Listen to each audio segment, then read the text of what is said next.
Ketua Umum PSSI, Erick Thohir, memberikan respons usai Timnas Indonesia naik 5 peringkat dalam ranking FIFA terbaru. Dikutip dari laman resmi FIFA, Timnas Indonesia saat ini berada di ranking 125 setelah pada periode sebelumnya duduk di posisi 130. Timnas Indonesia mendapat tambahan poin sebesar 16,24 usai laga di putaran ketiga kualifikasi Piala Dunia 2026 pada November ini. Tim Merah Putih sempat dikalahkan Jepang dengan skor 0-4 di Stadion Utama Gelora Bung Karno, SUGBK, Jakarta pada 15 November 2024. Namun, Marcelino Ferdinand dan kawan-kawan bangkit pada laga kontra Arab Saudi dengan meraih kemenangan 2-0 di Stadion GBK pada 19 November 2024. Tambahan poin ini membuat pasukan Shin Tae-yong mendapat tambahan poin sebesar 16,24 dan kini sudah mengumpulkan 1135-11 angka. Erick Thohir pun langsung memberikan tanggapan soal kenaikan ranking FIFA melalui akun Instagram pribadinya. Alhamdulillah ranking FIFA Indonesia terus naik. Saat ini Indonesia berada di peringkat ke-125 atau naik 5 peringkat dari posisi sebelumnya, tulis Erick Thohir. Meski demikian, dia meminta kepada Timnas Indonesia untuk tidak cepat puas karena masih ada target yang harus dicapai. Dia meminta kepada pasukan Shin Tae-yong untuk tetap berjuang meraih 100 besar ranking FIFA. Kita akan terus dorong Indonesia bisa masuk 100 besar ranking FIFA. Bismillah, Garuda mendunia, tulis Erick Thohir. Sementara itu, Timnas Indonesia berpeluang menambah poin saat bertarung di Piala AFF 2024 yang akan dimuai pada Desember mendatang. Meski hanya meraih poin sangat kecil, tetapi hal ini bisa membuat Timnas Indonesia setidaknya mendekati tim di atasnya. Pada kali ini, kita akan membahas mengenai KNVB marah mantan kapten tim U19-nya mau gabung Timnas Indonesia.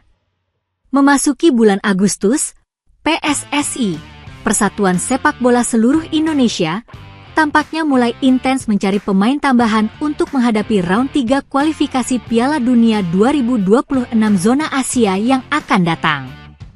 Langkah ini tak lepas dari pernyataan Arya Sinulinga yang mengindikasikan bahwa proses pencarian pemain telah mencapai tahap yang lebih serius. Dilansir pada hari Kamis 8 Agustus, berikut ini adalah pembahasan mengenai KNVB marah mantan kapten tim U19-nya mau gabung Timnas Indonesia.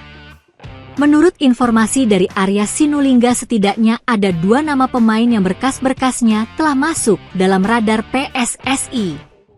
Satu di antaranya diakini sebagai gelandang muda berbakat, Mike Klein, yang baru-baru ini pindah dari Feyenoord U21 ke tim utama Sparta Rotterdam.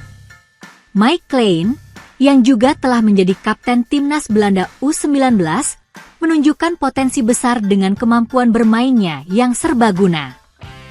Potensi perubahan status WNI. Di sisi lain, ada juga perkembangan menarik terkait perubahan status kewarganegaraan Ula Romeni. Ula, yang sebelumnya menjadi bahan perbincangan karena insiden tidak mau salaman dengan Ivar Jenner, kini sedang mempertimbangkan untuk menjadi WNI. Diskusi ini telah dilakukan antara pengamat senior, Bung Harpan, dan Ula Romeni sendiri, yang menunjukkan pertimbangan serius Ula terhadap masa depannya di Indonesia. Reaksi publik terhadap langkah-langkah PSSI ini bervariasi. Ada yang mendukung upaya mereka untuk meningkatkan kekuatan timnas dengan memperkuat skuad melalui pemain-pemain muda berpotensi, seperti Mike Klein. Namun, tidak dapat dihindari pula bahwa ada kekhawatiran terhadap integrasi pemain-pemain asing ke dalam timnas, terutama mengingat posisi strategis seperti yang dipegang oleh Ula Romeni dan Martin Paes. Tantangan menuju round 3. PSSI dihadapkan pada tantangan untuk tidak hanya merekrut pemain dengan kualitas teknis yang baik, tetapi juga yang memiliki komitmen dan adaptasi yang cepat terhadap permainan timnas. Hal ini penting mengingat bahwa round 3 akan melibatkan pertandingan-pertandingan penting melawan lawan-lawan kuat seperti Jepang, Arab Saudi, dan Australia. Secara keseluruhan, langkah PSSI untuk mengakselerasi pencarian pemain tambahan tampaknya mendapat dukungan dari berbagai pihak, meskipun tetap ada tantangan dan pertimbangan yang harus diatasi. Semoga proses ini dapat berjalan lancar sehingga timnas Indonesia bisa tampil maksimal dan memberikan prestasi yang membanggakan bagi tanah air. Dengan demikian, peran strategis PSSI dalam memperkuat timnas dan perubahan dinamika personalia dalam tim memberikan cerita menarik dalam perkembangan sepak bola Indonesia di bulan Agustus ini. Itulah tadi penjelasan mengenai KNVB marah mantan kapten tim U19-nya mau gabung timnas Indonesia. Rizky Ridho, bek tengah andalan timnas Indonesia, ternyata pernah mendapat pengalaman tak terlupakan saat dilatih oleh Shin Tae-yong. Menurut asisten pelatih timnas Indonesia, Nova Arianto, sang pelatih asal Korea Selatan itu pernah memaki Ridho habis-habisan dalam sebuah momen penting. Namun, hal tersebut justru membuat pemain muda ini semakin matang secara mental dan kemampuan. Nova Arianto mengungkapkan kejadian itu terjadi saat timnas Indonesia berlaga di babak kualifikasi Piala Asia U23, di mana tim Garuda berada satu grup dengan Vietnam dan Thailand. Ketika itu, kondisi tim sedang sulit karena pandemi COVID-19. Dalam perjalanan waktu, pernah Rizky Ridho dimaki-maki habislah. Dimaki-maki habis waktu kita main di pra Piala Asia waktu kita ada COVID di daerah Arab pokoknya. Kata Nova, kami satu grup sama Vietnam, Thailand waktu itu. Ada satu momen di mana seharusnya dia melakukan sesuatu, tapi tidak melakukannya. Itu membuat Coach Shin sangat marah. Ridho dimaki-maki habis di depan tim, tambahnya. Meski mendapat tekanan besar dari pelatih, Rizky Ridho tetap bertahan dan menjadikan momen itu sebagai pelajaran berharga untuk karirnya. Menurut Nova, makian dari Shin Tae-yong menjadi titik balik bagi Rizky Ridho untuk tumbuh menjadi pemain yang lebih dewasa. Pemain yang kini menjadi kapten Persija Jakarta itu telah menunjukkan konsistensi yang luar biasa di lini belakang timnas Indonesia. Makian itu, menurut saya, justru membuat Ridho lebih dewasa. Secara mental, dia semakin kuat dan mampu menghadapi tekanan di lapangan, terang Nova.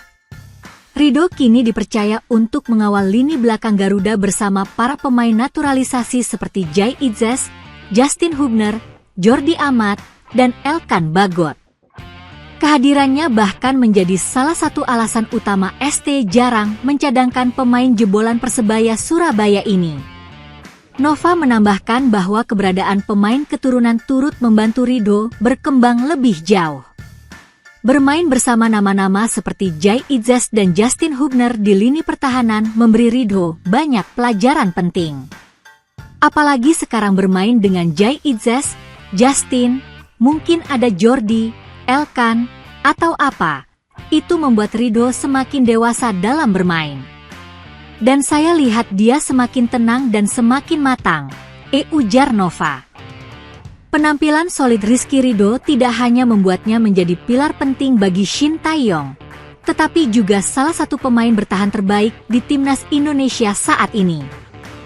Pengalamannya bersama tim nasional dalam berbagai turnamen menjadi modal besar dalam karirnya yang terus berkembang. Dengan performa yang semakin stabil, Ridho diharapkan terus menjadi andalan lini belakang Garuda, baik di ajang ASEAN Cup 2024 maupun kualifikasi Piala Dunia 2026.